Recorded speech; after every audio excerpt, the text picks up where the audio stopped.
Hey, what's happening, guys? I'm Alex from the Lexus Eastern area, and today I'm going to show you how to disable your driver monitor alerts in your 2023 Lexus RX.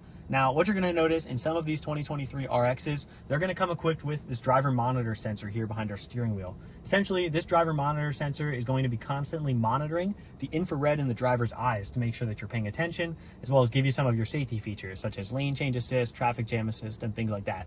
However, for those drivers that sit a bit lower in their seats, or maybe you're somebody who drives with your hand at 12 o'clock a lot, when that driver monitor sensor cannot read your eyes, it's going to give the driver a notification saying driver inactivity detected.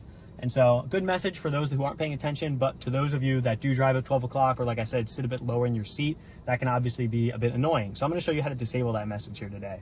So what you're going to want to do is go into your interface system. You're going to select your settings cog here. And then on the left-hand side, we're going to scroll down a little bit until we get to driving assist. We're then going to select driver support. And then on the right-hand side here, we're going to swipe all the way down to the bottom to driver monitor alert. And we're going to disable that alert there.